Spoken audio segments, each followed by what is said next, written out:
Bienvenido a la base secreta.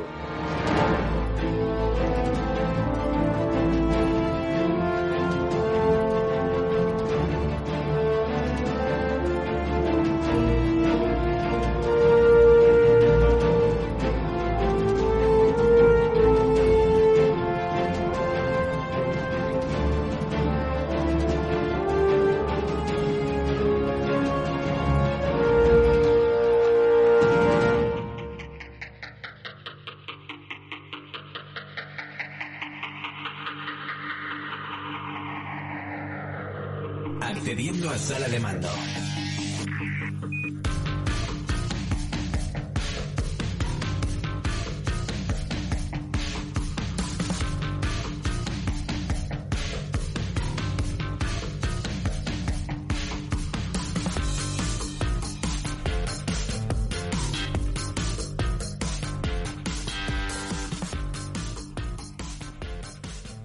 Muy buenas amigos y amigas de la base secreta. Bienvenidos una semana más a vuestro programa friki favorito, ya sabéis, la base secreta, pues donde os traemos siempre pues esta afición que tenemos a los cómics, a los juegos de rol, a los juegos de mesa, al cine, la literatura, etcétera, etcétera, etcétera. Toda esta subcultura que nos vuelve realmente locos. Aquí un servidor que os habla, Chucky, que va a estar con vosotros pues un rato, como siempre en el programa de hoy.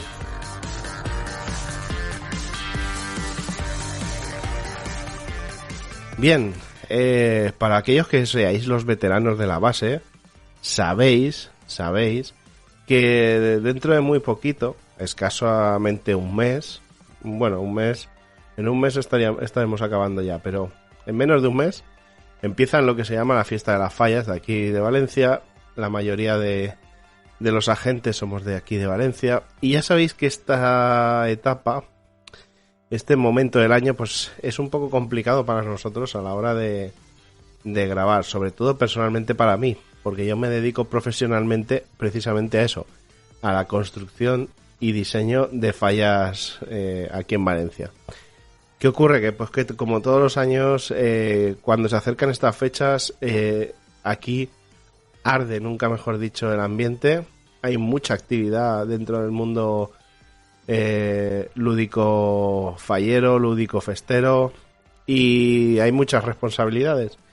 Y luego que pues se podría decir que vamos un poco contrarreloj, como todos los años, e intentamos pues sacar el máximo de trabajo con el mayor nivel de calidad que podemos, y eso pues nos lleva a forzar la maquinaria y a poder dedicarle más bien poco tiempo a cualquier hobby o a cualquier afición, pues como pueda ser en este caso también grabar este podcast, que al final no se hace nada más y nada menos que para poder transmitir lo que nos gusta y lo que nos hace soñar. Bien, y diréis, ¿y todo esto a qué viene, Chucky? Pues viene a que van a venir unas semanas, recordemos que las fallas, pues empezar oficialmente empiezan el día 14 de marzo, ¿no? De alguna manera. Algunos dirían el 15, pero bueno, 14-15 ya es el día de lo que se llama la planta de las fallas infantiles, y el 15 es el día de la planta de las fallas grandes. Es cuando se tiene que terminar la falla en la calle para que el día siguiente, el 15 y el 16, estén en la calle puestas tal y como van a ser, sin ningún tipo de cambio ni de añadidura. Bien, esos días son los días iniciales de fallas y acaban el 19 de marzo, que es cuando se prende en fuego. Pues claro, estas semanas son un poco extrañas, aunque tenemos una programación hecha y tenemos cosas pregrabadas y cosas así, pero no sabemos cómo vamos a responder. De hecho, ya os voy a adelantar que la semana que viene es muy probable que o no haya capítulo semanal, o sustituyamos ese capítulo semanal por un mensaje secreto o algo similar. A día de hoy pues no os lo puedo asegurar. Conforme avancemos hacia la fecha, pues seguramente veremos. De todas maneras, como siempre, tenéis nuestras redes sociales, Discord, etcétera, donde podéis conversar con nosotros y os podéis enterar de si va a haber, si no va a haber y cómo va a estar la cosa. Y nada, simplemente pues es un poco pediros disculpas, oyentes, pues por este pequeño bache que va a haber. Pero bueno, vamos a quedarnos con lo chulo, y lo chulo es que hoy hay programa. Tenemos un programa interesantísimo sobre juegos de mesa, y como hablamos de juegos de mesa, pues tenemos con nosotros, por supuesto, a nuestro compañero y amigo Javier Calvo, el agente Calvo, que nos va a traer pues una auténtica sección donde vamos a hablar sobre el tema un poco que está en boca de mucha gente, que es la sobreproducción de los juegos de mesa. Es decir, ese debate en el que se entra de que los Kickstarters veremos y los crowdfunders en general, los Kickstarters no, los crowdfundings tuvieron mucho que influir en todo esto de la superproducción de juegos, y vamos a hablar un poquito de eso. Pero como lo suele hacer nuestro compañero el agente Calvo, pues muy enfocado hacia la historia, nos vamos a echar la vista atrás, vamos a ver de dónde viene todo esto y a dónde nos ha conducido y por qué. Así que sin más, os dejo ya, nos vamos al búnker y vamos a hablar con Calvo, que estará allí, que habrá montado la mesa con todas las fichitas y con todo preparado para jugar. Un abrazo.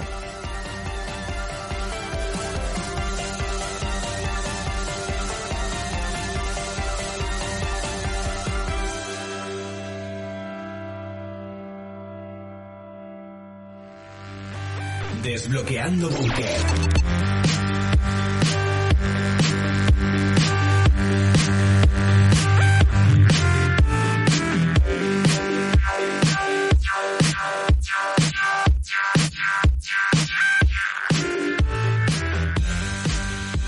Muy buenas amigos y amigas de la base secreta, bienvenidos aquí al búnker, porque nos hemos desplazado para hablar de fichitas, de daditos, de cartitas, de todos esos hitos que usamos en los juegos de mesa, y vamos a hablar precisamente de eso, de juegos de mesa, y siempre que hablamos de juegos de mesa, pues tenemos con nosotros a nuestro agente especial Calvo. Muy buenas, Calvo, ¿cómo estás? Pues estaba echando de menos ya la base, tío, después de un tiempo. No sé si lo sabe la audiencia, pero a Chucky, a Rubén y a Tony y a Miguel y a mí nos separan unos kilómetros, pero bueno, no hay nada que el amor separe. Pero tú me quieres por el dinero. Sí, es uno de los elementos, claro. Claro.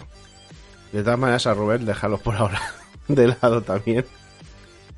Bueno, pues hablando del dinero, hoy la sección va un poquito sobre eso, porque vamos a hablar sobre los billuyis dentro del mundo de los juegos de mesa, o más en concreto de lo que se utiliza, ese término que se utiliza mucho, que es el juego de mesa sobreproducido.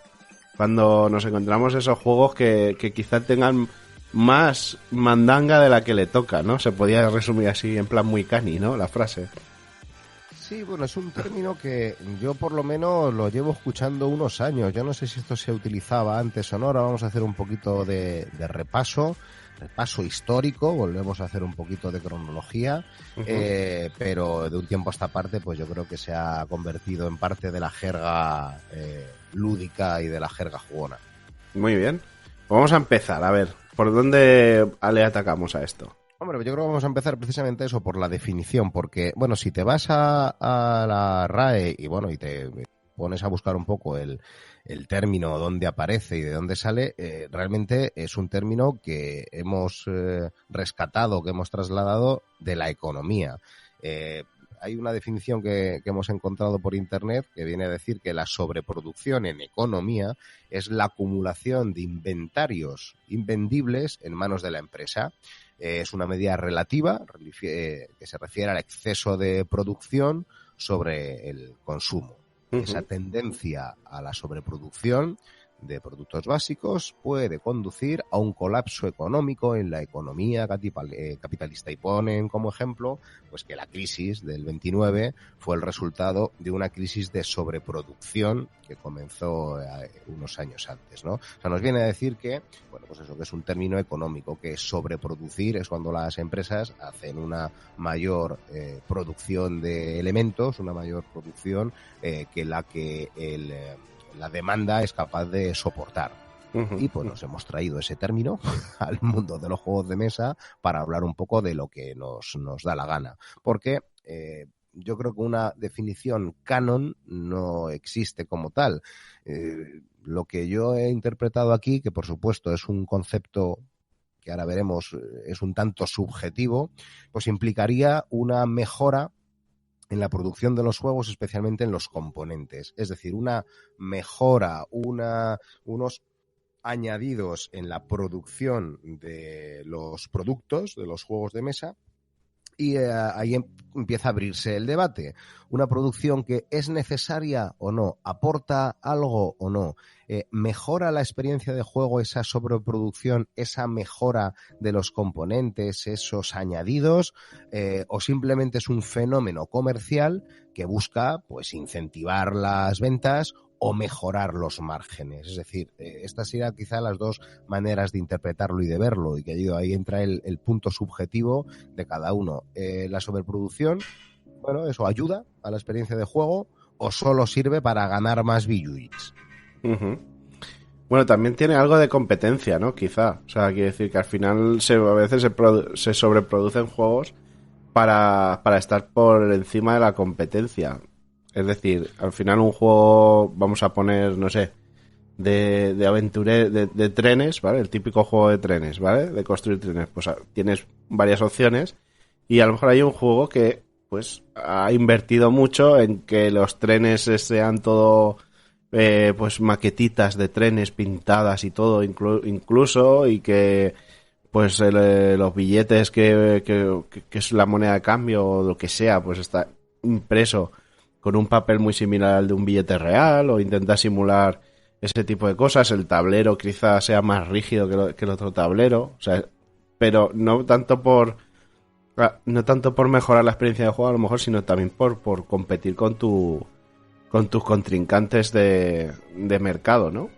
Sí, eso decía, o sea, es como son las dos visiones, que una de ellas es la búsqueda de llamar más la atención, de llegar a un tipo de consumidor, a un tipo de público al que le va a llamar la atención pues esos elementos, elementos sí, del juego, esos componentes con una mayor producción. Entonces, diferenciarte de la competencia y con eso pues mejorar las ventas, ¿no?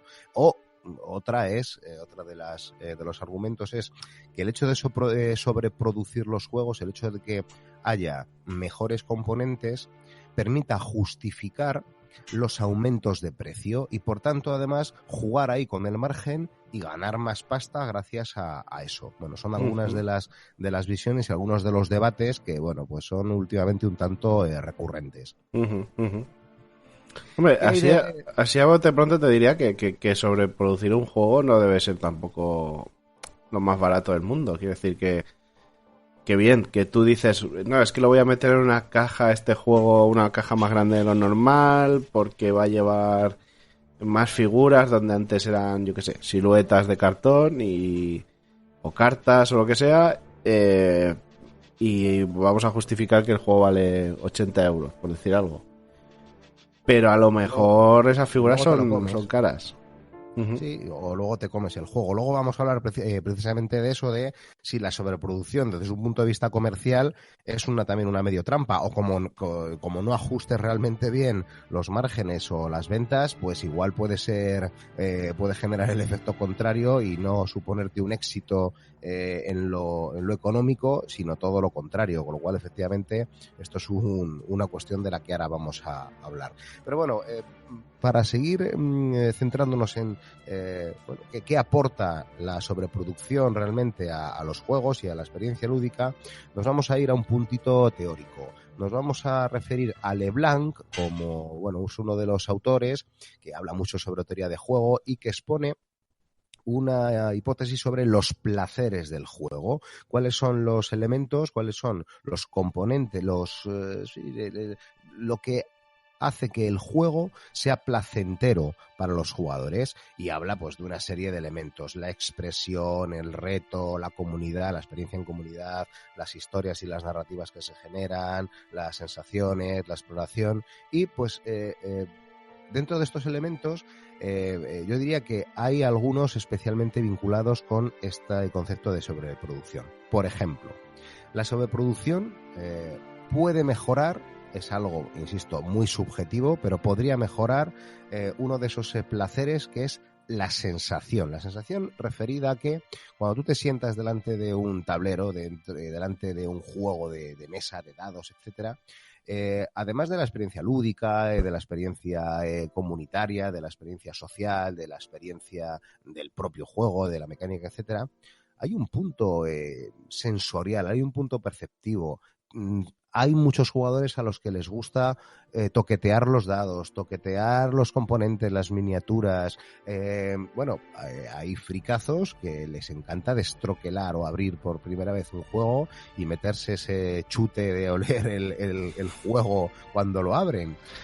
Según algunos, eso tiene que ver con que ahí lo que estás metiéndote para adentro son los vapores de los disolventes con los que se ha impreso el tablero o el libro de rol o lo que corresponda, y eso pues tiene un cierto efecto de chute y un cierto efecto pues de droga, ¿no?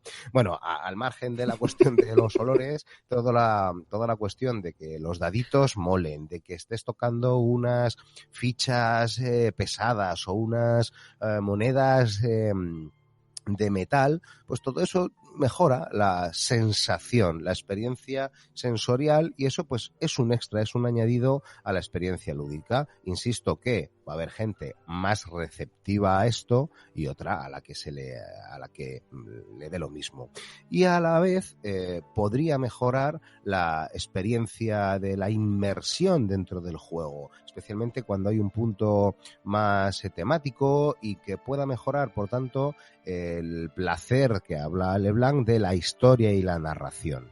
Poniendo un ejemplo, si tenemos unas miniaturas muy detalladas y un tablero muy vistoso y unas cartas con unas ilustraciones muy evocadoras, puede que toda esa experiencia inmersiva, temática, mejore.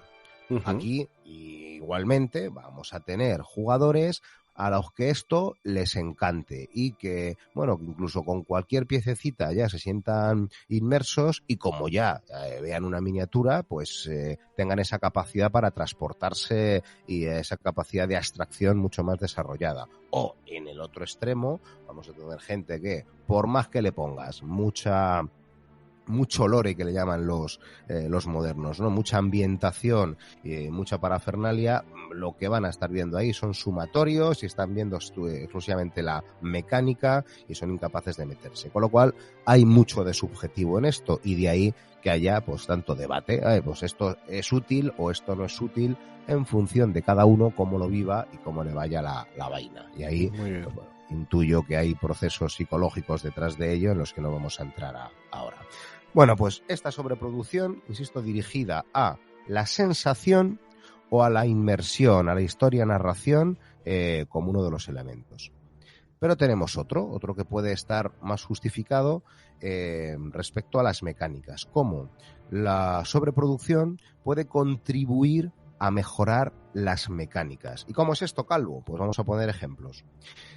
Al introducir una torre de dados como la de Shogun, hace unas ediciones, cuando hablábamos de los juegos de mayorías, hablábamos de este juego peculiar y comentábamos que esa torre de dados trucada hace que se metan ahí unos cubos, salgan no todos, y bueno, pues eso hace que se resuelvan las batallas de una manera muy original, ¿no? Pues gracias a esa torre, que al fin y al cabo es una sobreproducción, es un elemento sobreproducido y original, estás teniendo una nueva mecánica, o algo que afecta a la mecánica y afecta a la experiencia de juego. O, por ejemplo, las ruedas del Cholquín, este juego Eurogame que salió hace unos años, vistosísimo también tiene unas calaveras como de cristal traslúcido, azules, muy vistositas. Bueno, pues la rueda como tal fue un elemento que, por supuesto, es útil a nivel mecánico, pero también muy vistoso. Y hubo peña, de hecho, que se dedicó a ilustrarlo y a maquearlo para que todavía quedara más bonito, con una especie de mancalas y demás. Bien, creo que podríamos decir que esa introducción de estos elementos, de esta producción de elementos en los juegos de mesa, mejora la experiencia respecto a las mecánicas y, por tanto, a los placeres que LeBlanc llama reto, el reto que plantea un juego porque tienes que aprender a dominar esta nueva mecánica y esto te supone un reto, cómo funciona, o a la sumisión respecto a que tenemos unas reglas en las cuales todos tenemos que someternos y eso pues parece que produce también una motivación. Con lo cual aquí tendríamos, bueno, pues que esto de la sobreproducción parece que no es casual, que llame la atención y que guste más o menos y que a la vez pues genere cierto debate. Muy interesante. También el tema de los de los elementos, por ejemplo, un ejemplo, ¿vale? Camel Cup podríamos jugar con una bolsita para sacar dados al azar, ¿no? No sé si tú has podido jugar. Sí. Sin embargo, se construye una pirámide que tira los dados, que tienes que mover, tienes que girar, le tienes que dar la vuelta, o sea, que tiene como un elemento, ¿no?, propio de la ambientación en la que estás contando y que tiene, pues eso, no es necesario para poder jugar, pero le da ese toque de que los jugadores quieren coger la pirámide para moverla, para tirar el dado y hacer la gracia, ¿no? Pues sería un ejemplo perfecto, pero yo diría incluso de las dos variantes. Por una parte, esa pirámide del Camel Cup te está dando perceptivamente, sensorialmente, temáticamente, unos añadidos. Insisto, puede ser más sensibles a ellos o no, pero están ahí, ¿no? Y hay gente a la que eso pues le mola más. Prefiero que esto esté así porque me mola más el juego al estar así y me hace que lo disfrute más. Pero, hombre, el Camel Cup, esa pirámide, sí que tiene un uso mecánico porque sirve para que salgan los dados y que salgan de una manera concreta. O sea, sí que afecta a la mecánica, sí que ayuda. No es lo mismo tirar el dado o sacarlo de una bolsita que salga de ahí, porque es como que, bueno, pues afecta a cómo sale el dado y no tienes que estar introduciendo otros elementos, ¿no? Con lo cual, bueno, pues tienes las dos visiones de cómo la sobreproducción puede ayudar tanto a la inmersión y a la percepción como a las mecánicas. Muy buen ejemplo. Pues continuamos. Mira, pues nos vamos a ir un poco al repaso histórico, que sabes que es algo que últimamente nos está gustando mucho. Cuando tratamos un tema, intentamos ver a lo largo de la historia, dentro de nuestras limitaciones, qué puede haber existido, o cómo hemos llegado hasta aquí, o qué contexto tenemos. Bueno, nos vamos a ir al principio de todo. Uno de los primeros juegos, o creo que el primer juego reconocido y documentado, o del que se tienen al menos copias físicas, que es el juego real de Ur. Un juego de recorrido que no conocemos las reglas exactas, pero suponemos que tiene que ver con que unas fichas se desplazan por un tablero y que se supone incluso que el final pues tiene que ver con algo un poco religioso o bueno, con espíritus o dioses y demás, o muertos, etcétera. El juego de Real de Ur consiste, o algunas de las copias que se han encontrado, son 2 tablas con incrustaciones de tarácea. La tarácea es una técnica ornamental que consiste en incrustar pequeños trocitos de madera, de nácar, de hueso o de otros materiales, algunos casos nobles, en un objeto de madera. Si pensáis en estas cajas que a veces tenían las abuelas, así como con formitas y con, pues eso, como con brillitos, como un mosaico, como si fuera una especie de mosaico pulido y demás. Bueno, pues eso, pues hay copias del juego real de Ur con esa producción. Hay también, y los veréis, algunos hechos simplemente de arcilla o barro, en fin, mucho más básicos, pero ya los hay sobreproducidos, podríamos decir, si a esto se le puede llamar sobreproducción. Este juego, para el que le interese, data de la primera dinastía de Ur. Pues fijaos, estamos hablando del 2600 antes de Cristo. Se han encontrado sobre todo en Sumeria, en el sur de Mesopotamia, entre Tigris y Éufrates, pues en la zona a la que se asume que es la cuna de las civilizaciones y del desarrollo del ser humano, ¿verdad? Bueno, pues ya podríamos tener quizá una especie de concepto de sobreproducción aquí. Que este juego en realidad se puede encontrar, incluso creo que hay aplicaciones de móvil que lo puede jugarlo. Sí. Hay gente que se ha inventado unas reglas, porque no parece que estén documentadas, y me parece que en la Board Game Arena, la BGA, hay dentro de los juegos que hay disponibles, pues hay una versión de este juego. Es muy simplito, hay que tirar unos dados, y ahora hablaremos de dados, que son muy curiosos. Son como los dados son una especie de prismas alargados de base triangular, con lo cual, o de dos caras, no recuerdo si eran 2 o 3 caras, se tiran varios y bueno, el resultado que da es lo que te mueves, y bueno, pues eso es una especie de juego de recorrido en el que cuando caes en algunas casillas pues te pueden pasar cosas, y que hay un momento en el que puedes hacer como en el parchís, de bloquear el paso de otras fichas, si no recuerdo mal. La toma de decisiones y la estrategia no parece que sea muy profunda. Ya ves tú. Bueno, más elementos sobreproducidos. Pues vamos a seguir un poco desde ese punto de vista histórico y nos vamos a encontrar los dados. Los dados, que es uno de los elementos también de juego más clásicos, y que, bueno, algunos autores los sitúan su origen en Egipto. Hay otros que los han encontrado en Asia, en Corea aparece, en algunos tipos de juegos, y parece que pues el dado más antiguo tiene como alrededor de unos 5.000 años de antigüedad, y parece, en este caso tallado en hueso, y de un set de backgammon. Y hemos también encontrado algún dato aquí de, por ejemplo, un dado romano de 20 caras, subastado en 2003 por $18.000, del siglo II, muy vistoso porque es de un azul verdoso así como muy intenso, y bueno, pues no se le conoce la utilidad, pero lo que sí que vemos es como una especie de obra de orfebrería. Y eso es, ya digo, pues lo que podemos también observar. Si yo no recuerdo mal, en una visita a Mérida, en el Museo de Mérida, pues tenían expuestos dados y, bueno, aparte de mucho material romano, que como sabéis, pues Mérida fue uno de las ciudades más importantes en la época del Imperio. Y bueno, en ese museo deben tener cosas para aburrir. Lo que pasa que yo creo que las van sacando o van haciendo inventario como pueden, porque lo que tienen que tener ahí acumulado, yo creo que si esto fuera otro país con más perspectiva económica y turística, esto estaría más explotado, ¿no? Bueno, pues un poquito más sobreproducido estaría tendríamos museos sobreproducidos. Y hay muchos elementos, ya digo, muy ornamentales relacionados con el juego. Bueno, pues los dados son otros de ellos, y podríamos decir que eso es un ejemplo también de cómo ya en la antigüedad, pues incluso dentro de lo lúdico se sobreproducían algunos de estos elementos. Y por cerrar un poco en esta cuestión, pues podríamos hablar de los ajedrezes.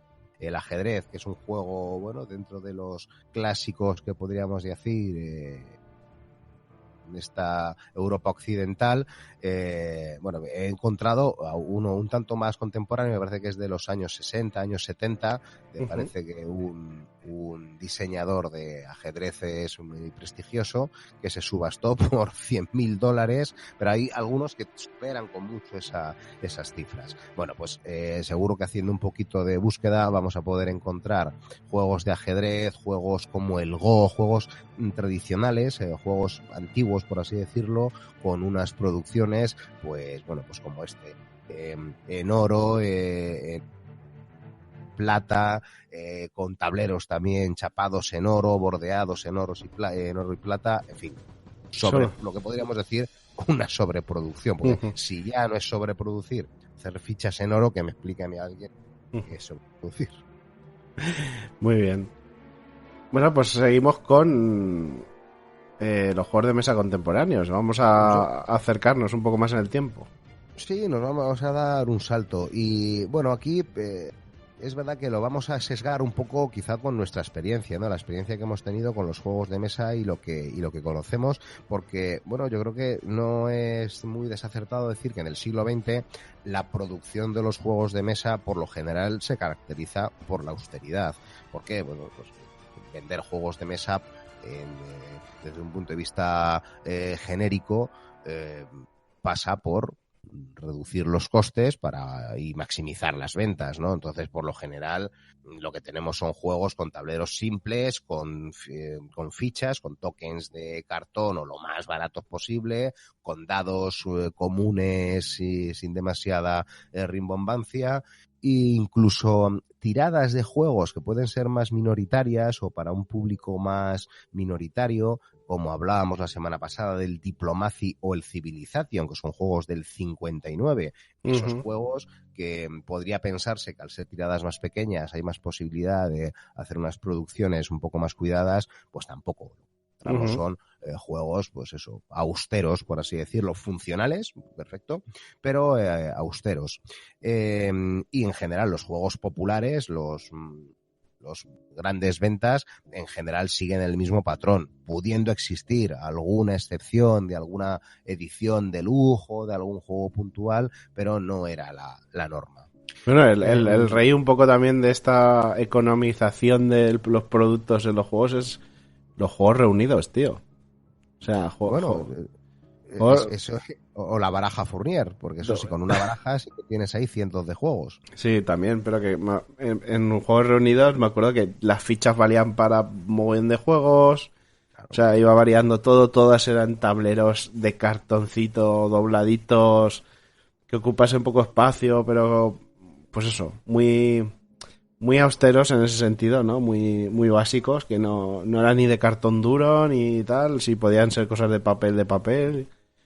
Y muy la antítesis de la sobreproducción, efectivamente, y que, pues bueno, viene a dar cuenta de cómo en según qué momentos había que reducir costes y porque tampoco se podían subir los precios y había que economizar en resumen. Ahí te vendían por el mínimo precio el máximo de juegos. Exacto. Y pues vamos a dar otro salto un poquito más y aquí vamos a, como yo creo que alguna vez hemos comentado, pues se va a notar nuestra crianza en los 80. Y bueno, pues si nos situamos en esas épocas, en los años 80, que algunos a veces han llamado la edad de oro, ¿no? Juegos de mesa, en cierto modo se sigue durante un tiempo al menos con esa línea que hemos descrito de juegos austeros, de juegos con un tablero, pocos componentes, etcétera, y bueno, pues casas comerciales como Cefa, como MB, como Falomir, pues bueno, yo creo que representan muy bien esta tendencia.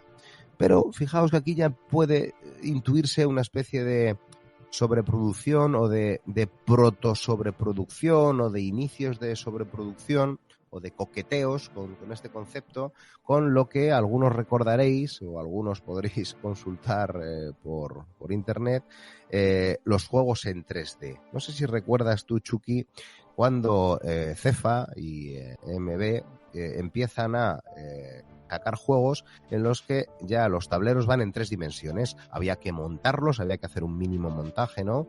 Y sí, juegos como el Templo de Cristal, el Corre Yeti Corre, el Viaje al Centro de la Tierra, el Huida del Imperio Cobra. Estaba el Imperio Cobra, que era plano, y luego la Huida del Imperio Cobra, malísimo, pero que tenía ahí como la cobra, se desplegaba, en fin, todo un paripé. U otros con componentes llamativos que por lo general no era la tónica dominante, por ejemplo, el dado del juego Dagon, las piezas un poco más cuidadas de la alerta roja o del Sinaí, el sello, que era un tampón con el cual marcabas a otros jugadores con tinta del fantasma de la ópera. Bueno, pues elementos del juego que, bueno, podían aportar más o menos y que, bueno, pues sospechamos que buscaban quizá más llamar la atención comercialmente, el juego que trae un sello para chavales de la época, a los cuales iba especialmente dirigido, ¿no? 8, 10, 12 años era el target, yo creo, era el objetivo de estos productos, que le llamara la atención este tipo pues, de fuegos artificiales, como con los discos de heavy metal también en los 90, cuando no podías consultar en internet, no te podías bajar el disco para ver cómo sonaba, y de lo que te fiabas era de la portada, y si la portada estaba muy chula, pues el disco tiene que molar tela, ¿no? Pues yo creo que un poco lo mismo. Sí, pero me acuerdo de juegos, no sé si eso ya sea más de los 90, pero la herencia de la tía Ágata, Exacto, sí, la sí. ratonera, por ejemplo, me acuerdo que era pues prácticamente Exacto. era una oca. Lo que pasa es que cuando caías en cierta casilla se empezaban a activar la trampa esa, que era como una especie de juego en cadena, que estabas deseoso que tu ratón caíse en la puta trampa Sí, pues para ver cómo se movía todo aquello. yo diría que todo eso empieza a pasar finales de los 80, principios de los 90, esa especie de proto-sobreproducción, ¿no? De producción, de acercamiento a la sobreproducción, aunque por supuesto este término no lo utilizamos. Flipábamos con que aparecían estas historietas y bueno, claro, luego cuando te comprabas el juego y lo jugabas, pues quedaba muchas veces relegado porque tampoco es que aportara mucho. Embrujada era otro también, que montabas una especie de mansión y se tiraban las calaveras por una torre, en fin, eso fue una tónica dominante en cierto momento. Y donde, en mi opinión, yo creo que esto, ponednos por supuesto todos los comentarios de lo que recordéis, si estáis de acuerdo o no, yo creo que hay un golpe de efecto con HeroQuest. Y vamos a hacer un mínimo paréntesis para hablar de qué supuso o qué ha llegado a suponer HeroQuest dentro de los juegos de mesa. Porque si lo recordamos, en ese momento, ya decimos, es como esa edad de oro que algunos dicen de los juegos de mesa. Ibi, que eso no te pilla a ti muy lejos, ¿no? La ciudad el pueblo de Ibi. No me pilla lejos, ¿no? Está bastante cerquita. Era un referente de la producción juguetera en los 70 y los 80. Por lo que he estado consultando, a partir ya del 80 y pico, 84 o así, parece que varias de las fábricas que había pues petaron, ¿no? Pero hasta ese momento era un referente de la producción de juguetes y dentro de ello de los juegos de mesa, ¿no? Y muchos de estos de los que estamos hablando pues posiblemente tienen origen ahí, ¿no? Bueno, pues en ese momento, en esa época en la que se producían tanto juego infantil, Games Workshop, que os sonará por Warhammer, por los marines espaciales y por toda esta historia, se alía con MB Juegos, una también de las grandes empresas de publicación de juegos de mesa, para producir HeroQuest. Ahora que, por otros motivos vamos a entrar, es muy popular lo de HeroQuest por las revisiones que se iban a hacer, incluso hay alguna que sigue, parece que adelante, una especie de HeroQuest 30, pues ahora ha vuelto a salir el tema. Os recomiendo el podcast de Qué rico el mambo, en el que creo que es Guille Soria, un tipo no solo muy jugón, sino muy conocedor del mundo lúdico, o Chema Pamundi, no recuerdo cuál de los dos es, nos hacen un repaso histórico a cómo fue el asunto. Y parece que esa alianza entre Games Workshop y MB pues estaba dirigida a producir este HeroQuest, pero que existiera una cierta interdependencia de ellos. Creo que uno se quedó con los derechos del juego, pero otro los derechos para explotarlo o algo parecido, de tal manera que uno sin el otro no iban a poder publicar en el futuro el juego, lo cual podría dar a entender que no había una intención continuista de que en el futuro esto se fuera a reeditar, sino dar un pelotazo en un momento, y porque algunos lo que opinan es que el que se publicara este juego estaba dirigido a que todos esos adolescentes o preadolescentes entraran en la droga de verdad, entraran en la droga dura de las miniaturas, de World of Warcraft, etcétera. Porque ¿qué era HeroQuest? ¿Recuerda, Chucky, en qué consistía HeroQuest? Sí, claro, era un proto mazmorreo donde había un director de juego que tenía una mini misión y un mapa que se generaba, lo podía generar él, o venía un libreto donde se generaban varios escenarios y los personajes pues interpretaban o sea, los jugadores interpretaban a personajes más o menos clásicos de la fantasía medieval. El típico elfo, el bárbaro Conan, en fin, el enano. Y se movían por un tablero cerrado, que era siempre pues una especie de mazmorra. Iban entrando en habitaciones, registrando cofres, les aparecían enemigos y les van dando de joyas. Y es que esto supuso una revolución en dos sentidos. Uno en cuanto a reglas, porque ya tenías unas reglas un poquito más allá del tiro 2 dados y veo dónde he caído, que es los juegos de recorrido que habitualmente teníamos con los juegos infantiles.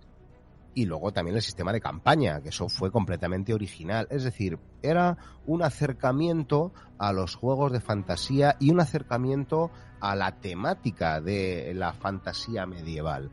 Y esto es lo que dicen que era realmente la jugada de Games. Ahora hablamos de ello. Y luego, por otra parte, y que es a donde queremos ir a parar, la producción del HeroQuest fue un impacto. Porque de estar hablando de tableros y de fichitas de troquel, saltamos a un juego que debía tener unas, yo creo que 50 o 60 miniaturas, escenografía en plástico, alguna la tenías que montar, ya te iban acercando esa cuestión de tener que montar un poco los componentes, alguna miniatura había que encajar algo, todo extremadamente simple porque estaba dirigido, pues yo creo que eso, población de 12 años de media, ¿no? Entonces tampoco lo podían complicar demasiado, pero para que ya te fueras acercando a esto, incluso el que se atreviera a pintar de la manera más cutre, la gran mayoría, algunas de las miniaturas, con lo cual el objetivo de esto para algunos no era dar un pelotazo con el juego. Yo tengo mis dudas de si fue una buena jugada económica o no. Era un juego para la época mucho más caro. Si yo no recuerdo mal, eran 5.000 pesetas de la época lo que costaba, cuando la media de los juegos de los que estábamos hablando podían ser 1.500 o 2.000 pesetas. 5.000 era como un salto enorme, ¿no? Para la época. Con lo cual, aunque fuera más caro, toda esta producción más compleja no sé si daba para compensar, o que el hecho de que tuviera una tirada tan alta, porque esto fue un exitazo de ventas, pues hacía que los márgenes pues pudieran ser mayores. No lo tengo claro, pero insisto, según algunos la jugada o la idea no era esa, no era tanto ganar pasta con HeroQuest como tal, sino introducir a esos preadolescentes en bueno, pues los juegos más adultos y donde de verdad te dejas los jurdeles tela. De hecho, pues parece que no es casualidad que, bueno, que después de HeroQuest aparezca Cruzada Estelar o Battle Master, pero que ya digamos que esa línea prácticamente se cierre. HeroQuest sacó algunas expansiones, creo que incluso un avance de HeroQuest que no tuvo ni mucho menos el exitazo que supuso HeroQuest en cuanto a ventas, en cuanto a números. Y ya digamos que esas líneas yo creo que empiezan a abandonarse. No digo que no hubiera entre las empresas también pues sus historias, pero no parece que ya el público de nicho objetivo de esto estuviera tan enfervorecido. Muy posiblemente porque esos preadolescentes o adolescentes habían cumplido unos cuantos años y ya no les vendían la moto con un juego tan simplón como HeroQuest. Y de ahí pues muchos posiblemente cayeron, unos en los Canutos y en el Calimocho y otros en Magic y el rol, ¿no? Los que venían de HeroQuest. Claro, era muy proto-rol también, ese juego. Mucha gente jugamos a eso antes que a los juegos de rol. Es que hay que ponerse a verlo desde ese punto histórico. No conocías nada parecido. O sea, lo que te habían ofrecido hasta ese momento, lo que habías visto eran juegos, insisto, de recorridos, bueno, como mucho con la temática de Julio Verne o con una temática de fantasía de tercera regional, como el Imperio Cobra, que tampoco es que tenga un trasfondo muy allá. Entonces, bueno, esto era un acercamiento a todos esos mundos de fantasía y era, pues, insisto, el acercamiento a esa otra parte. Con lo cual, para cerrar con esto, dime, perdona. Y este juego ya entraría dentro de esa especie de movimiento de juegos de mesa juguetes, o no lo meteríamos dentro de ese saco. No sé si sabes a lo que te refiero, pues tipo tragabolas, tipo tozudo, o la planta carnívora. Me acuerdo que era otro juego, que era como una mezcla entre juguete y juego de mesa.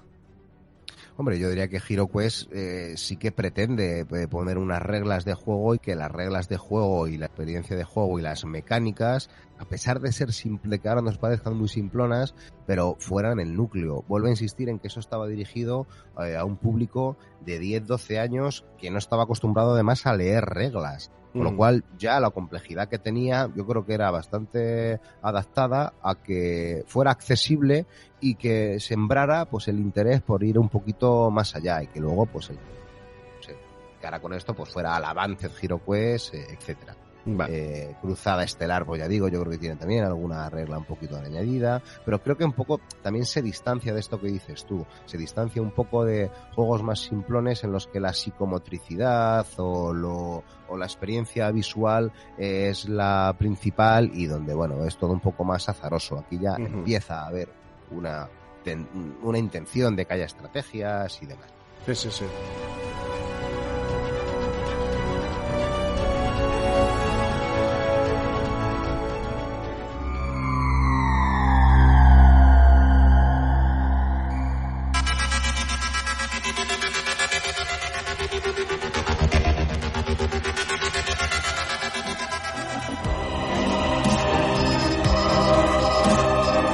Esto es La Base Secreta, sonando directamente en tus audioreceptores.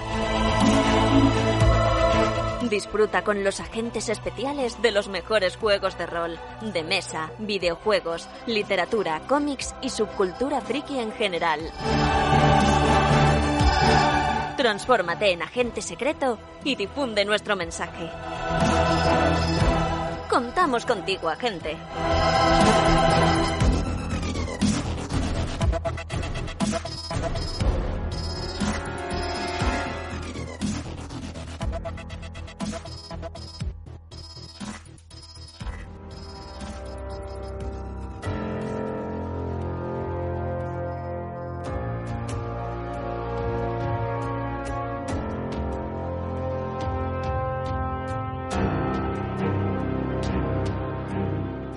Muy bien, pues vamos a acercarnos más a los juegos más modernos, ¿no? En la línea temporal. Sí, vamos a dar otro salto y ya sí que nos vamos a lo que llamamos juegos de mesa modernos. Por lo general llamamos... Esto sería hace, pues ahora pues unos 20 años, ¿no? Atrás. Exacto, es un poco lo que... Yo creo que empezamos a hablar de juegos de mesa modernos y ponemos el año 95, el momento en el que sale Catán, como el momento de referencia de la eclosión. Por supuesto que ya existían juegos de mesa más o menos complejos, etcétera, pero bueno, sí, muchas veces tomamos ese año como referencia porque parece que es cuando, bueno, pues empieza a haber una cierta explosión. Catán es un exitazo, Carcassonne a los pocos años, El Grande, bueno, pues van apareciendo juegos de mesa modernos. Sí, puestos ya en este contexto, podemos decir que hay juegos con una producción bastante decente y bastante peculiar, con muchas miniaturas y muchos elementos. Por ejemplo, en los 2000, me parece que 2003 es StarCraft y el primer Destiny, el primera edición, no el segunda, que sabéis que es un poco más...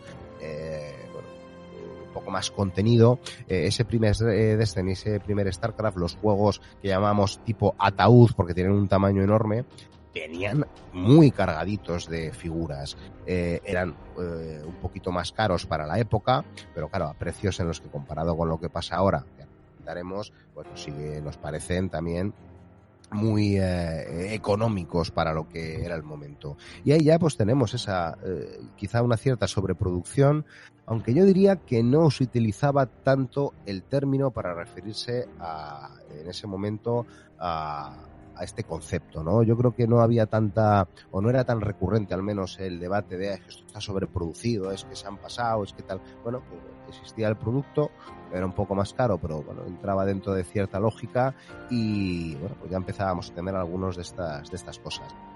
Empiezan a aparecer poco a poco pues juegos donde esa producción va mejorando la parte estética. Me viene a la cabeza Giants, que es un juego de Moais en la isla de Pascua, donde cada una de las facciones tiene sus muñequitos con un diseño particular para cada uno de los colores y cada uno son 3 figuras distintas, es decir, en total 15 esculturas distintas, 15 figuritas distintas que hay que esculpir, que podrían haberse sustituido perfectamente por peones o cubitos de colores y de distintos tamaños, y a efectos mecánicos estaríamos delante de lo mismo.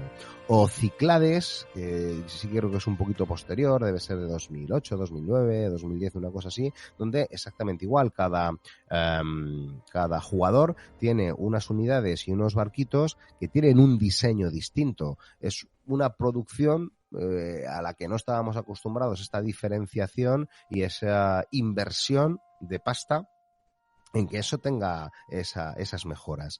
Y vuelvo a lo mismo, creo que no había tanto concepto recurrente de, oye, esto está sobreproducido, esto nos la están colando y esto es innecesario, sobre todo porque creo que no hay un excesivo incremento de precio en estos casos. Todavía los precios en estos juegos están contenidos y no supone un gran salto en el desembolso que hay que hacer. Siguen apareciendo algunas ediciones mejoradas y algunos elementos que van mejorándose. Me viene a la cabeza el Kailus Deluxe, que se publicó por Edge, de hecho en castellano, cuando Edge no era precisamente una editorial muy centrada en juegos euro, y esa edición de lujo, además de las ilustraciones distintas y demás, venía en algunos casos con unas monedas metálicas que pues eran mucho más vistosas y que la producción de ese elemento pues suele ser bastante caro.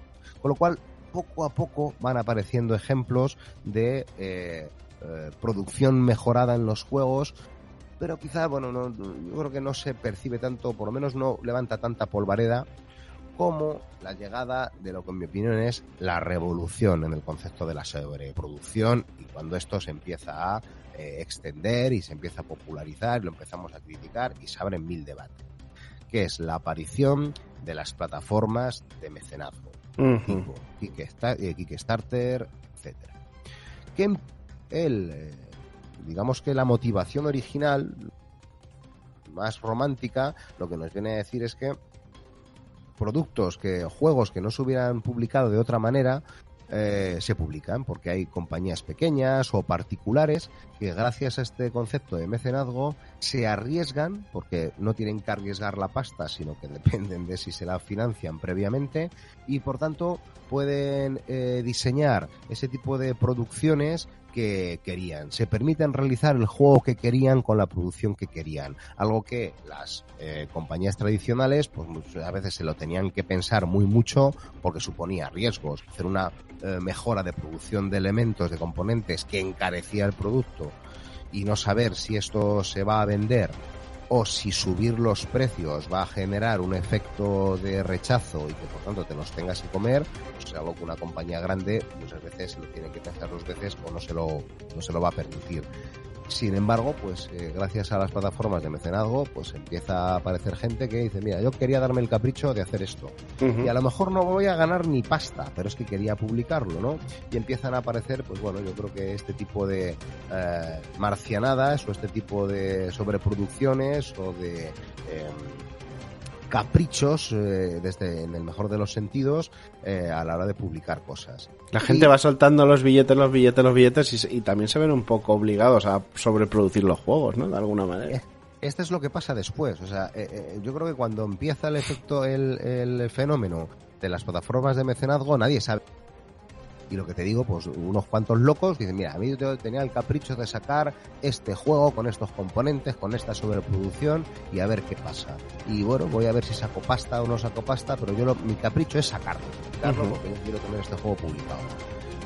Y lo que irónicamente pasa, o casualmente pasa, es que los frikis entran hasta la bola. Y es lo que tú dices, que se empiezan a dar cuenta las compañías, de decir, ostras, que les estamos cobrando a la gente 60, 70, 80 pavos como mucho por los juegos, pero es que aquí hay paña con pasta, con panoja, dispuesto a gastarla, y sabe cómo usarla. Y estamos perdiendo el tiempo. Vamos entonces a engordar esto. Las grandes compañías huelen el filón y mientras que la plataforma de mecenazgo, insisto, tenía otro concepto más romántico del objetivo, pues las compañías, bueno, más grandes o algunas un poco más pequeñas, pero dicen, bueno, pues yo también me subo a esto, a que me financien el juego previamente, a que la gente suelte los billullis antes y así no tengo que financiarme con un banco y no tengo que pedir un préstamo, no tengo que pedir pasta, con todo lo que eso supone. Y empiezan a aparecer, pues, lo que ahora yo creo que tenemos muchos en mente como los grandes ejemplos de sobreproducción.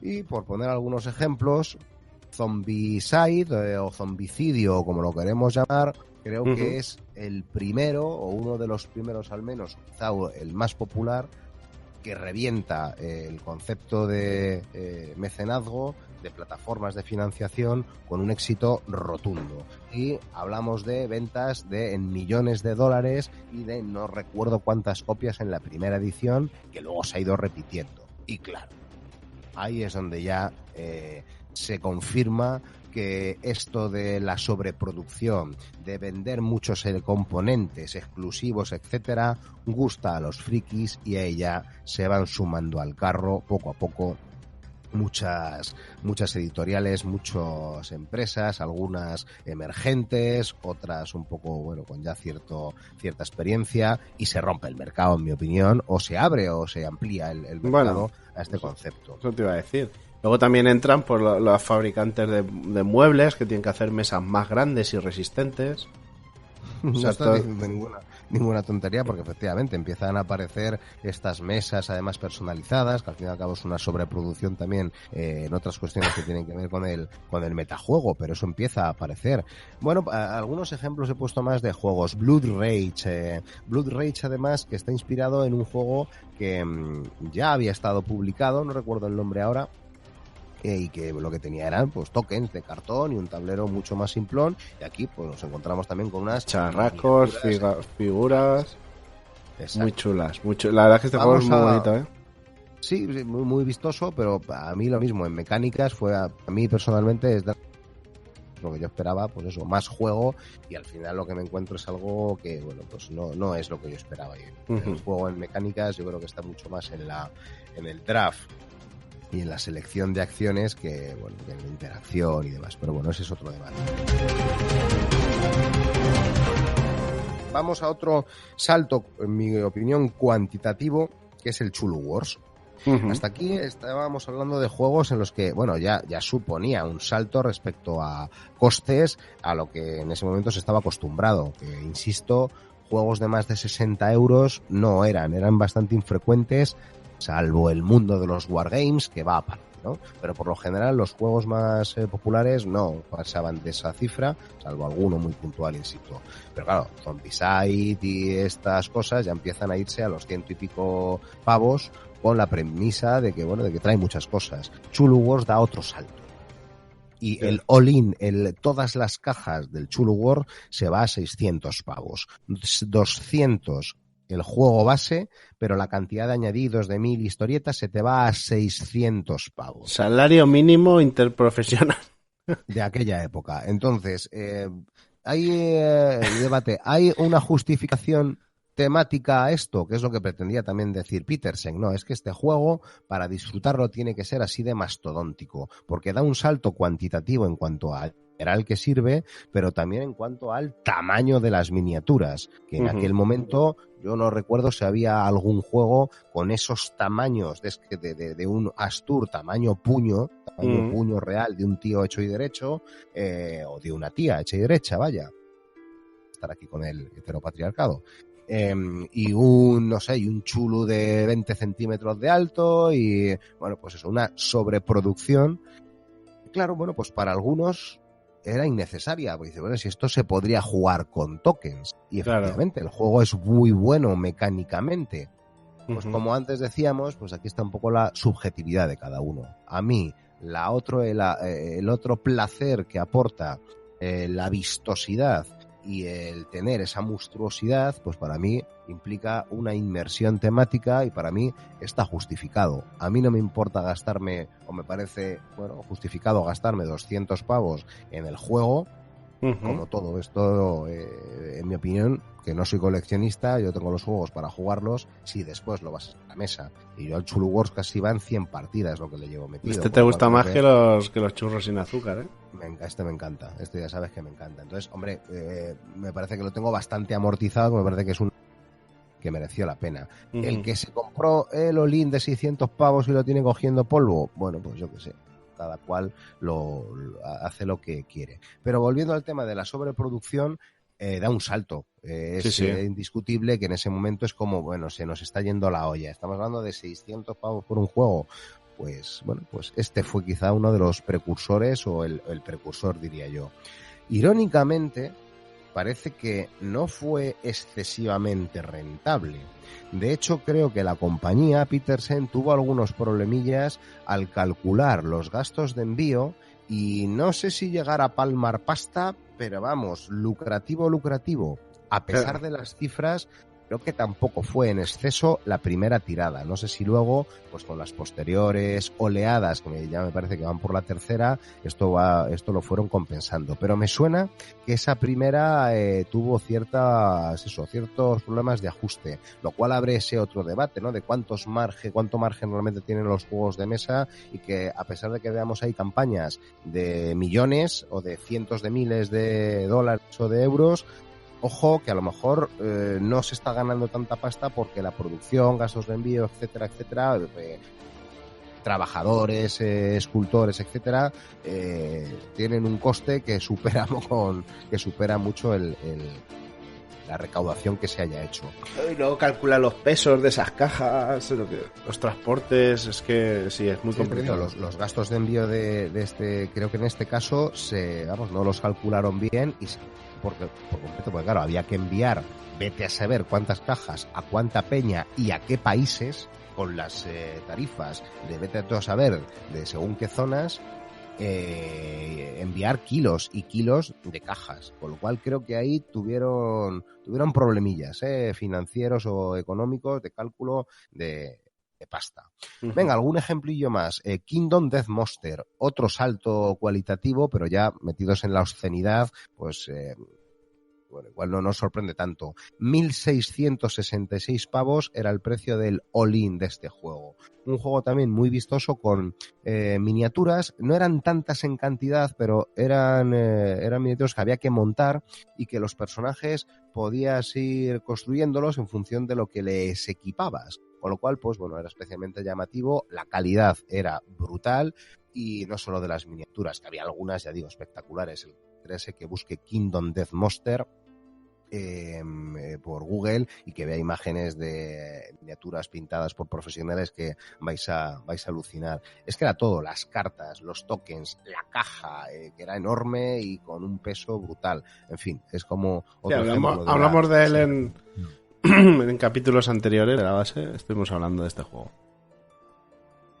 Too Many Bones, otro juego también un poco más RPG, como Kingdom Death, con también una producción de tableritos, de fichitas, lleva unas tipo póker con un peso brutal. Bueno, pues otro juego con con unos componentes especialmente llamativos, especialmente, bueno, pues caros de producir, y que el coste pues también resultó relativamente elevado. Mech vs Minion, que podríamos decir que es un juego que, a pesar de la sobreproducción que tiene, salió a un coste en el que todo el mundo coincide en decir, bueno, se pueden hacer sobreproducciones sin disparar el precio, porque si lo han hecho estos, es que lo puede hacer cualquiera. Bueno, como decíamos antes, igual esto también tiene que ver con la tirada, con el músculo que pueda tener económico la empresa que lo lanza, con que hay empresas que a lo mejor están dispuestas a no tener un margen amplio con un juego porque lo que quieren es hacerse más visibles y que sean otros productos los que se vendan y de los que obtener el beneficio. En fin, podría haber mucho debate. He anotado aquí también un 18, para que hubiera un 18, el 18 Orient Express, que me parece que fueron 200 pavos y que Bueno, no sé si es un ejemplo de sobreproducción, porque a lo mejor tampoco es que tenga unos componentes extremadamente vistosos, pero creo que sí que supone un salto de calidades respecto a lo que habían sido muchos otros juegos de la colección 18XX, que como sabes, Chucky, pues son estos juegos pues eso, muy económicos, en los que los ferrocarriles, las compañías de ferrocarriles, las acciones de esas compañías son el núcleo del juego, la compra-venta de ellas, el conseguir conectar unas con otras y, en fin, juegos muy reconocidos, un poco de nicho también y un tanto, pues eso, de nicho, muy particulares para una población muy concreta y que 18OE, pues yo diría que es otro de los caprichos que se dieron algunos para tener un monstruo de juego con una mejor producción y además pues bueno, una experiencia de juego todavía otra vueltita. Y por cerrar con algunos más recientes, vamos a poner War Chess, que hablamos la semana en el anterior capítulo que hablamos de juegos de mesa de él, que es el que, bueno, pues en las últimas semanas se está hablando mucho, un juego abstracto y que, lo mismo, me parece que sale por 50 y pico pavos y realmente son unas fichitas de póker, un tablero y unas cartas. No es que sea mucho más, pero muy bien producidos, muy vistosos, con una caja también muy elegante y, bueno, además la mecánica pues parece que funciona muy bien, es muy ligero, es muy ágil, pero muy profundo y, bueno, pues es uno de los juegos que ha llamado la atención y pues tenemos eso, esa producción de fichas tipo póker pesadas, que suenan, que hace pues que entre un poquito por los ojos. Y por último, como ejemplo también de éxito en plastiqueros, el Chulu Death May Die, que además de tener el chorreo de plástico que últimamente viene siendo habitual, pues ya para rematar y para ya destacar en absoluto, nos sacan prácticamente un ninot, cosa que tú estás acostumbrada a quizá estos tamaños, que es un pedazo de miniatura que creo que son como 80 centímetros, 90 centímetros, un metro casi, es decir, es un bicho que mide pues como un niño y bueno, pretende ser de hecho el escenario o el soporte o el tablero de uno de los escenarios. Entonces, bueno, pues esa es la justificación. 100 y pico pavos valía solo esa miniatura, aparte del juego.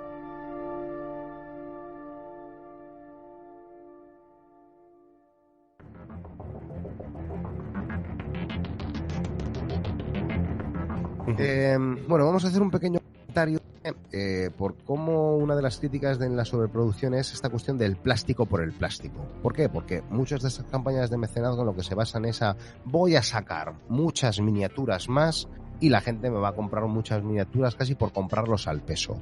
Y vamos a poner dos ejemplos claros de cómo ejemplificar esto. Conan.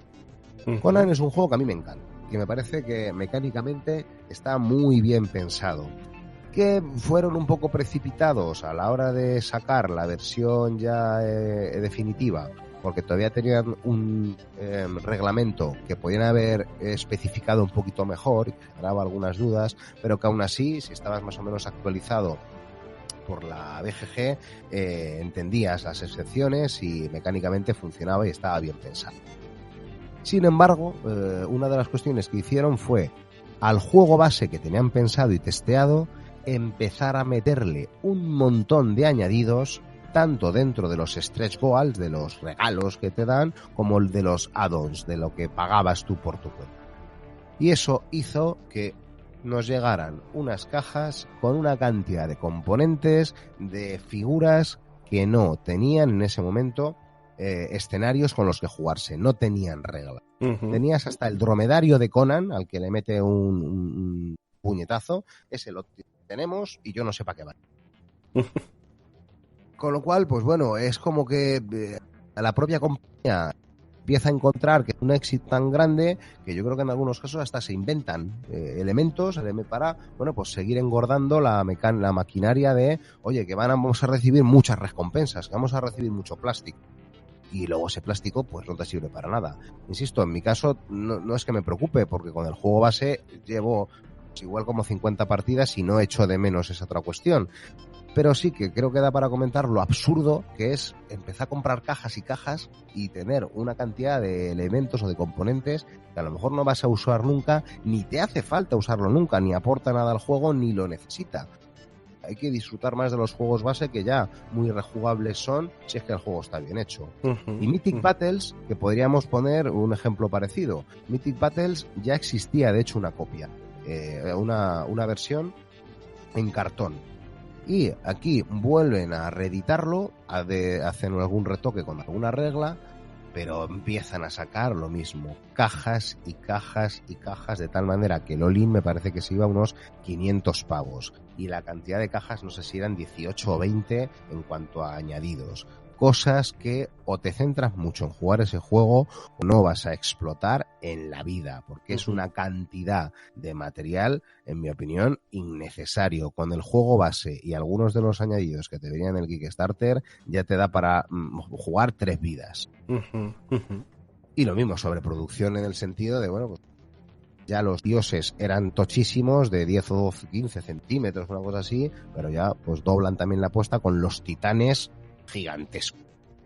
Bueno, pues podríamos decir que aquí tenemos ese concepto de sobreproducción, quizá la que más está en la cabeza de la gente, que es que te vendan plástico y en algunos casos sin reglas. Y esto ha hecho mucho daño porque hay gente que ya ve el plástico y piensa que son juegos sin reglas, cuando yo en esto niego la mayor.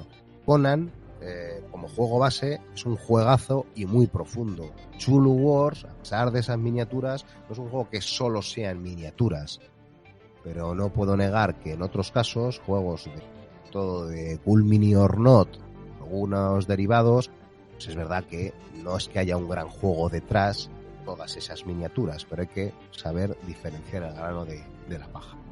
Bueno, otro paso más, la tendencia actual a las versiones de lujo, que yo creo que va de la mano de este concepto de la producción. Una tendencia por ahora un poco más puntual, no tan generalizada, pero que nos empezamos a encontrar. Sacar el juego en versión estándar, pero luego también sacar una versión deluxe. Y luego cada cual que elija, claro. Pero, pues,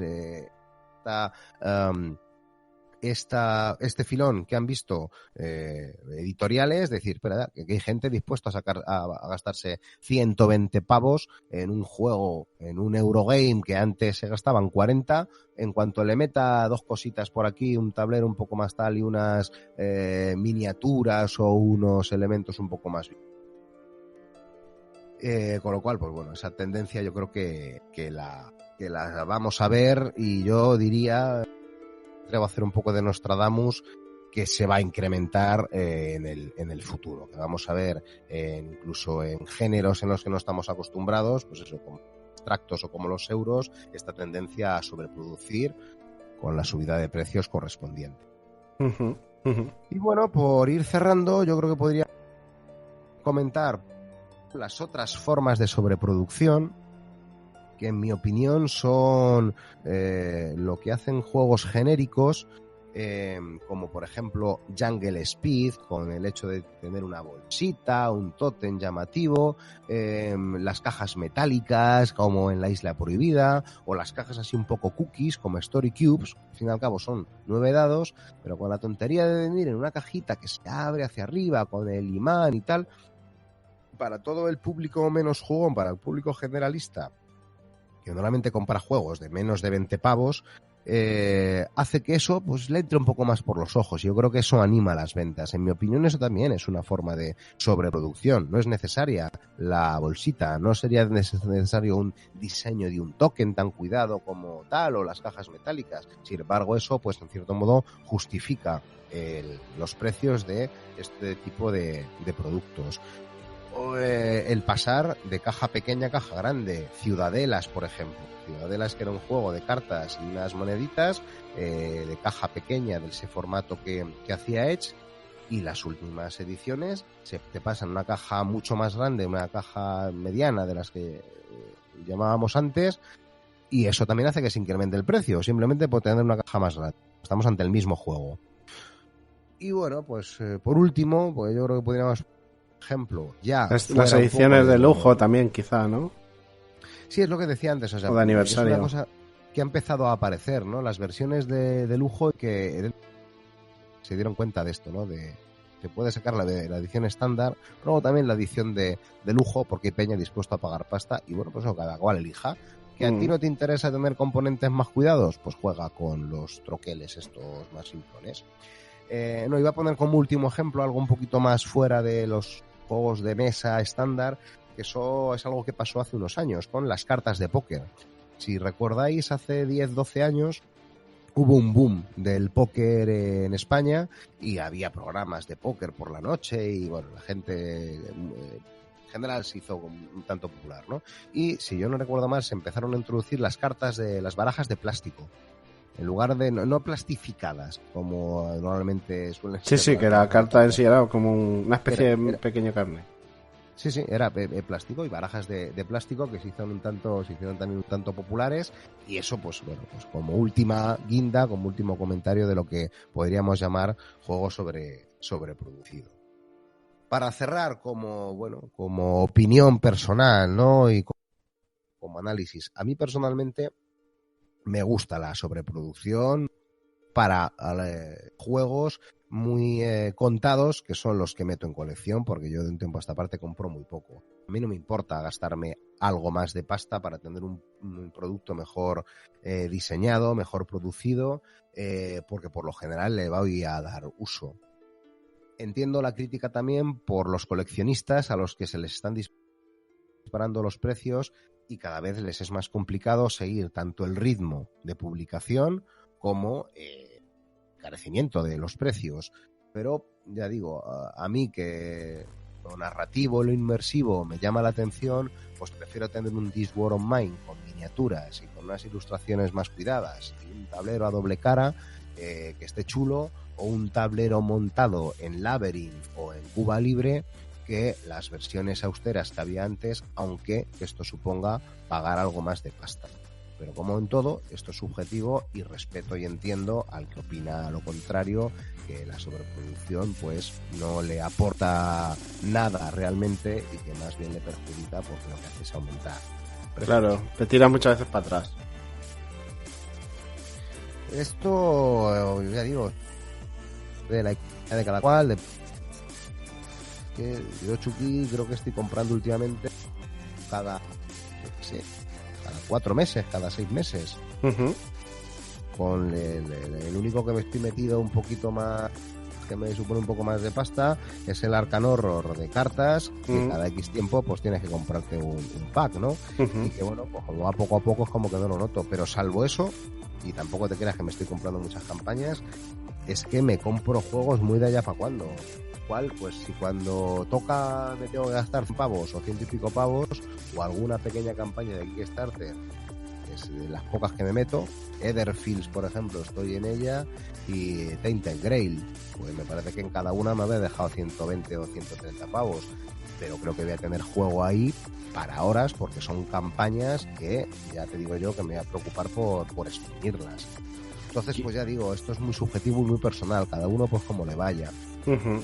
Bueno, pero sí que aconsejamos que se estudien bien las opciones y que no se dejen un poco encandilar por esas fotografías, ¿no? Del juego montado, ¿no? O sea, una vez monta el Belén, que la foto es muy bonita, con todas las figuritas y todas las cartas, pero hay que intentar pues documentarse y ver si realmente el juego nos puede gustar, nos puede atraer, el tipo de juego como es, las notas que les pueden dar los profesionales, etcétera, ¿no?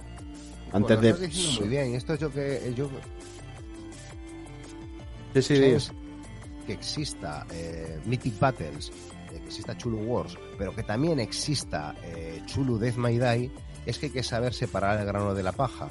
Y unas miniaturas no lo son todo, que unas miniaturas pueden molar mucho, pero a ver, un juego planísimo detrás, y que ni los juegos van a ser buenos por tener una sobreproducción, pero tampoco lo contrario. Tampoco tienen por qué ser una chusta solo porque haya sobreproducción, que hay gente que piensa ya así, como ve el juego sobreproducido, bueno, ya piensa que es malo por defecto. Yo creo que hay que en general aprender y profundizar un poco cuando uno se va a acercar a un juego, de qué va antes de meterse hasta la bola. Con lo cual, amiguitos, consultad, ver si hay un juego detrás cada vez que os queréis meter en un juego, probadlo si tenéis la oportunidad, Y pues eso, esto de comprar a ciegas y confiar simplemente porque sí, pues yo en mi opinión lo hago poco. O tiene que ser un autor, una editorial que no me haya fallado y que vea que va muy bien para que me meta más o menos a ciegas en algo. Si no... Muy bien. Pues Calvo, yo creo que ya hemos dicho bastante sobre este tema y el consejo está ahí. Así que poco más. Sí, hombre, a mí me gustaría, como siempre, que nos comenten por iVoox, por Discord, por como quieran, todos los oyentes, bueno, cuáles son sus experiencias con juegos sobreproducidos, qué juegos sobreproducidos tienen, si ellos mismos los sobreproducen, que es un tema que hemos dejado a un lado, mucha peña que ahora ya incluso con las impresoras 3D se hace sus añadidos, o empresas incluso que se están dedicando a esto, a hacer tokens o a hacer añadidos para los juegos, incluso insertos, y esto va completamente aparte y va dentro del metajuego, ¿no? Pues qué cosas de estas tienen, si les interesa, si no les interesa, si han tenido malas experiencias con la sobreproducción, porque esto al fin y al cabo, como hemos dicho 1000 veces, no pretende ser algo... No pretende ser dogma, no pretendemos sentar cátedra, sino bueno, pues contar un poco nuestra experiencia, si podemos aportar algunos datos sujetos pues siempre a... Muy bien. Muy bien, Calvo, pues nos vemos dentro de poquito con más juegos de mesa. Iremos preparando una cosita interesante. Pues un fuerte abrazo y nos vemos. Un abracito.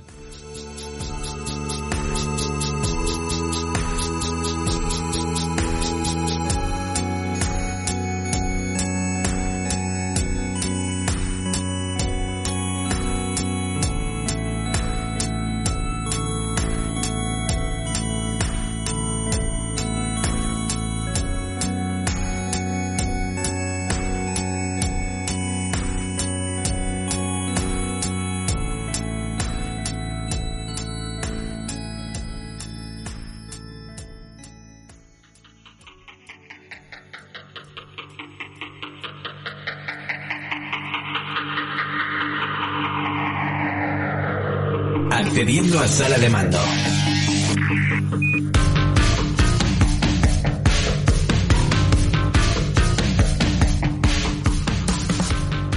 Bien, amigos, pues esto ha sido el programa de hoy. Espero que os haya gustado. Estad atentos a las redes sociales, por favor. Si os ha gustado el contenido, por favor, currarlo un pelín y darle a ese corazón o darnos esas estrellitas, depende de dónde nos estéis escuchando.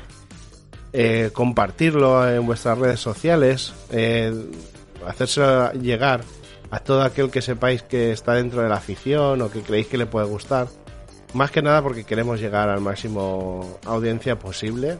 Es nuestra intención que este programa pues no se quede en el eco del espacio de los múltiples podcastings del mundo y bueno, pues si os ha gustado de verdad, pues apoyarnos simplemente con ese gesto. Nos vemos, no sabemos si la semana que viene tendremos programa, algo haremos, y si no, nos emplazamos a la siguiente, que seguramente hablemos sobre rol, o dentro de muy poquito vamos a hablar sobre rol, eso está clarísimo. Un fuerte abrazo y nos vemos, sed buenos por favor.